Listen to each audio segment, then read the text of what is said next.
इस चुनाव में तो बीजेपी नेता ने इतिहास रच दिया। जो इतिहास में कभी नहीं हुआ, इस नेता ने कर दिया। मोदी शाह जैसे दिग्गज नेताओं को भी पछाड़ दिया।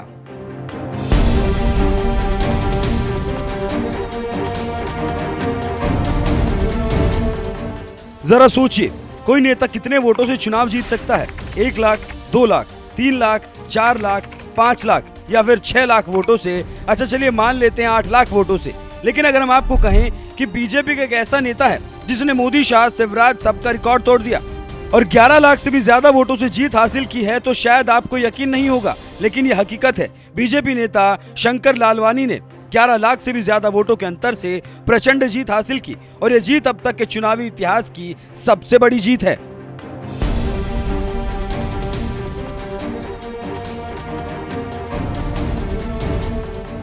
दरअसल मध्य प्रदेश की एक लोकसभा सीट है इंदौर, जहां से कभी बीजेपी के कद्दावर नेता सुमित्रा महाजन चुनाव लड़ा करती थी और लगातार 8 बार यहां से उन्होंने जीत भी हासिल की। लेकिन साल 2019 के लोकसभा चुनाव में बीजेपी ने उनका टिकट काटकर शंकर लालवानी को मैदान में उतार दिया था, जिन्होंने 5 लाख से भी ज्यादा वोटों के अंतर से जीत हासिल की थी। यही वजह है कि बीजेपी ने 2024 के चुनाव में भी उन्हें टिकट देकर मैदान में उतारा और इस बार तो शंकर लालवानी ने इंदौर सीट जीतकर इतिहास ही रच दिया।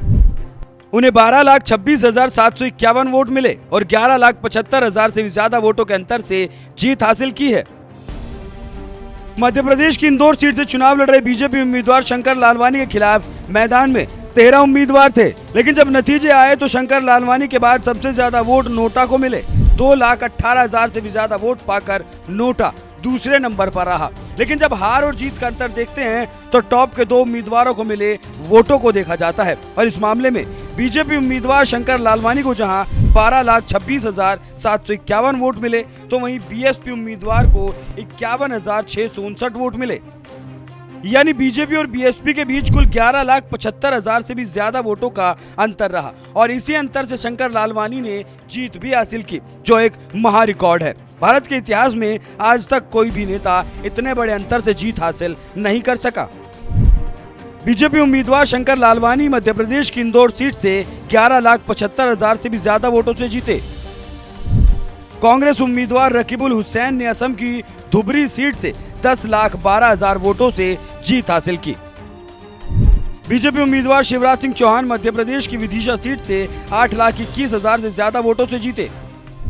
बीजेपी उम्मीदवार सीआर पाटिल गुजरात की नवसारी सीट से 7,73,000 वोटों से जीते। बीजेपी उम्मीदवार अमित शाह गुजरात की गांधीनगर सीट से 7,44,000 वोटों से जीते। देश के 5 सांसद ऐसे हैं जिन्होंने सबसे ज्यादा वोटों के अंतर से इस बार चुनाव में जीत हासिल की। इस लिस्ट में पीएम मोदी का नाम दूर दूर तक नहीं है, क्योंकि इस बार पीएम मोदी महज 1,52,000 वोटों से ही जीत हासिल कर पाए, जबकि इससे पहले साल 2014 में नरेंद्र मोदी ने 3,71,000 से ज्यादा वोटों से जीत हासिल की थी, जबकि 2019 के लोकसभा चुनाव में 4,79,000 से भी ज्यादा वोटों से जीत दर्ज की थी। लेकिन इस बार जीत का यह अंतर घटकर 1,52,000 पर आ गया। इसी बात से आप समझ सकते हैं कि पीएम मोदी के खिलाफ यूपी ही नहीं वाराणसी में भी किस कदर नाराजगी थी। बहरहाल इन चुनावी नतीजों पर आपका क्या कहना है, अपनी राय हमें कमेंट कर जरूर बताएं। साथ ही पीएम मोदी ने चुनावी नतीजों के बाद क्या कुछ कहा, आइए आपको सुनाते हैं। साथियों, इस चुनाव के, इस जनादेश के कई पहलू हैं। 1962 के बाद पहली बार कोई सरकार अपने 2 कार्यकाल पूरे करने के बाद तीसरी बार वापस आई है।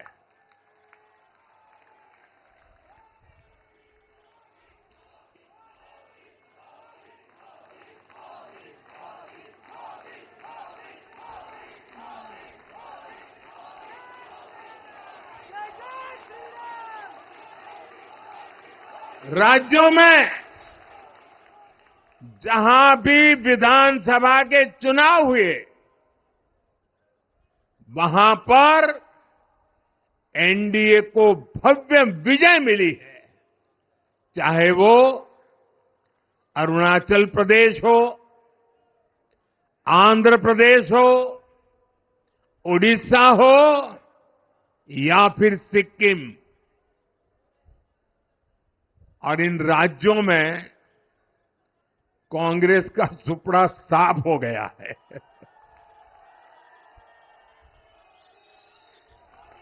मेरे पास डिटेल तो नहीं है, लेकिन शायद उनको जमानत बचाना भी मुश्किल हो गया होगा।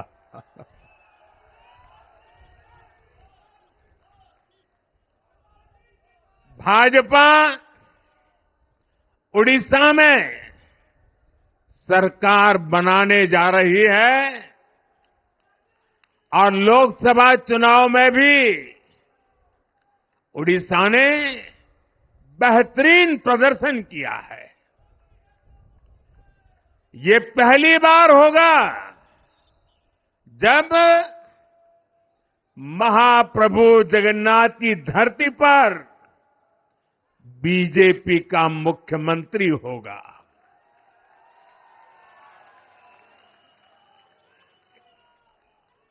बीजेपी ने केरला में भी सीट जीती है। हमारे केरल के कार्यकर्ताओं ने बहुत बलिदान दिए हैं। कई पीढ़ियों से वो संघर्ष भी करते रहे, जन सामान्य की सेवा भी करते रहे, और पीढ़ियों से, मैं सालों से नहीं कह रहा हूं, पीढ़ियों से जिस क्षण का इंतजार किया, वो आज सफलता को चूमने लगी है।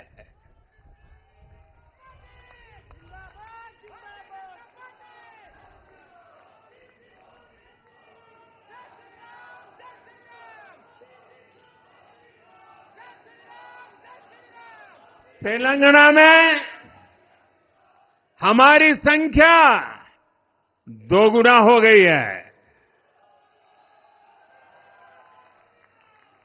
मध्य प्रदेश, गुजरात, छत्तीसगढ़, दिल्ली, उत्तराखंड, हिमाचल, ऐसे कई राज्यों में हमारी पार्टी ने लगभग क्लीन स्वीप किया है। मैं इन सभी राज्यों और अरुणाचल प्रदेश, ओडिशा, आंध्र प्रदेश और सिक्किम विधानसभा के मतदाताओं का भी विशेष आभार व्यक्त करता हूं। मैं इन राज्यों की जनता को विश्वास दिलाता हूं कि केंद्र सरकार आपके विकास के लिए कोई कोर कसर बाकी नहीं छोड़ेगी। आंध्र प्रदेश में चंद्रबाबू नायडू जी के नेतृत्व में एनडीए ने शानदार प्रदर्शन किया है। बिहार में नीतीश बाबू के नेतृत्व में भी एनडीए ने शानदार प्रदर्शन किया है।